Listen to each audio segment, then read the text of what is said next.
The 20th annual Stansberry Research Conference is coming up, and trust me, you don't want to miss this event. The biggest and brightest financial minds will be in Boston for 2 days of ideas and actionable stock recommendations, covering cryptos, big tech, precious metals, real estate, gold, and so much more. These conferences are truly the most unique, business mixed with pleasure industry events out there. I'll be there, and so should you. In this volatile and confusing market we're in, you'd be smart to talk to other like-minded investors and hear all the stock picks. Just one successful idea shared on stage can pay for your ticket and then some. And if you're not up for the big trip to Boston this year, we've got a discounted live stream option. Same brilliant presentations from the comfort of your own home. So go to DannyStansberryBoston.com for all the details, including the speaker lineup, past conference stock winners, hotel pictures, and how you can get your free $1,000 gift just for signing up. Again, that's DannyStansberryBoston.com. Be sure and register while they still have tickets left. Hope to see you in Boston.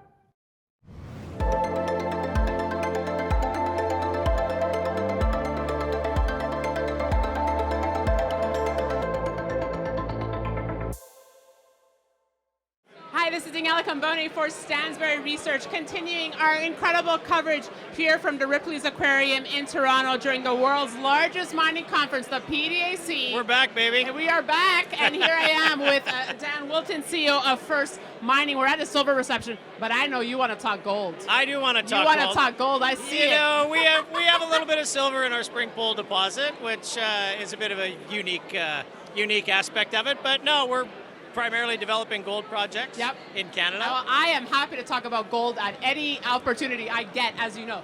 So first, Dan, as someone who's been in the sector for a very long time, what is your sentiment about the industry right now? Like, here we are at the PDAC. We haven't been here in over 2 years. Yeah. How do you feel, honestly? Listen, I feel really good seeing all the people who are showing up. Like, I was walking in today when the police were like holding people back. Can you believe it? I know. It was so I'm like, packed. wait a second, am I at the PDAC or a club, right? No. It's like, Long time since we've had velvet ropes to get into the PDAC. Right.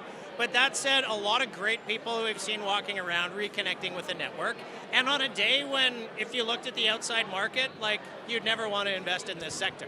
Dan, I think you're bringing up a really good point, because there have been other conferences that have happened that haven't had that attendance, and I think investors especially were waiting to see what's the PDAC going to be like, because this is really the gauge, right? The barometer of how hot the industry is. And I mean, judging by the attendance here, you would say people are starting to pay attention to the space again. I think starting to pay attention, but it's also from such a low base, right? Like, when you have everything that's sold off, and yet there is this amount of interest, I think what we're seeing is we're starting to feel the beginning of like a real inflation narrative coming into people's investment decisions. And we haven't really had that yet. Like, first of all, it was transitory. Don't worry, inflation's transitory. Now they've admitted it's not. Now people are starting to make portfolio allocation decisions around precious metals, and we're starting to see it in all the conferences we go to.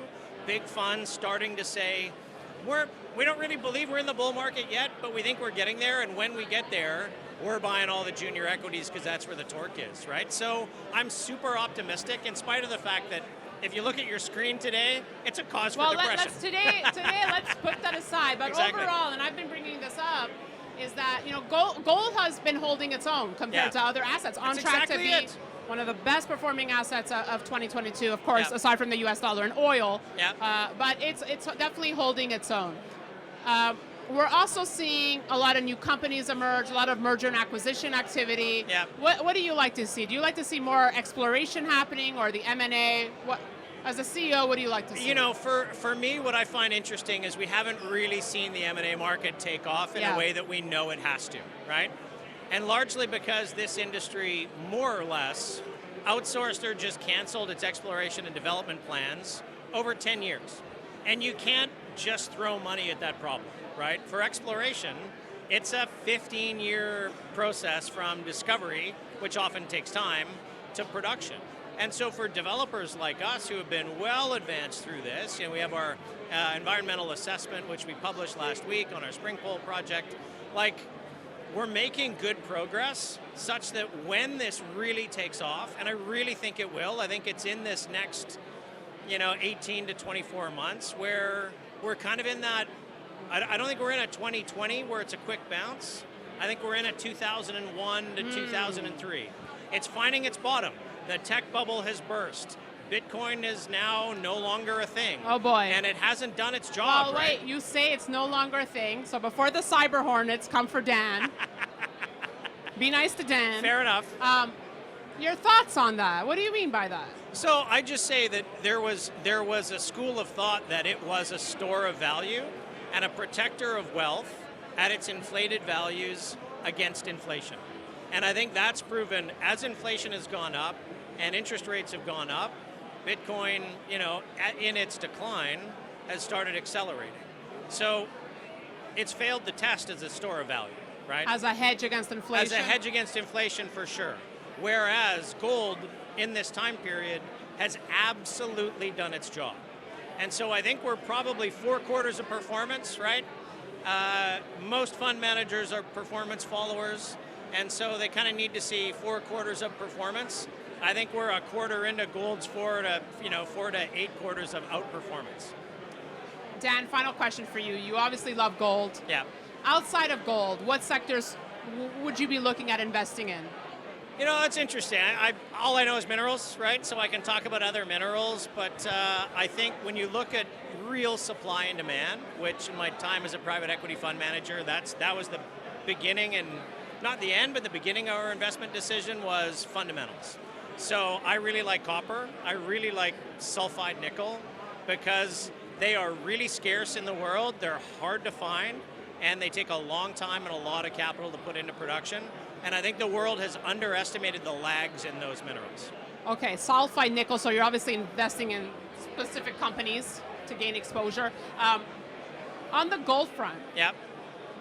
This is going to be an interesting question. I mean, as CEO of a mining company, are you purely in mining, or do you like actually holding the physical metal? It's interesting. All my work I've done with Keith Neumeyer, and I've learned so much from working with Keith over the last 3.5 years. But he's also introduced me to a lot of the retail investors that are huge supporters in the U.S., and so I've got to meet like a lot of stackers.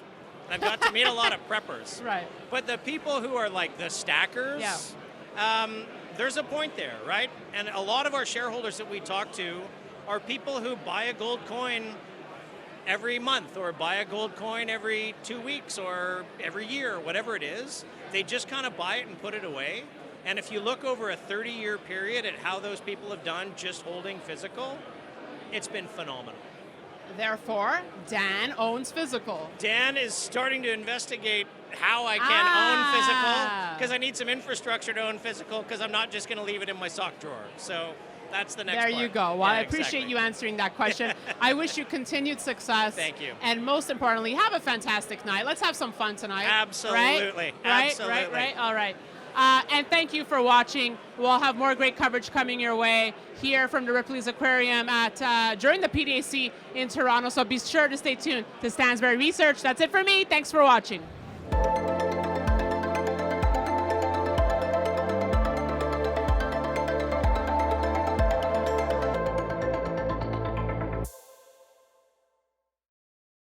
Opinions expressed on this program are solely those of the contributor and do not necessarily reflect the opinions of Stansberry Research, its parent company, or affiliates.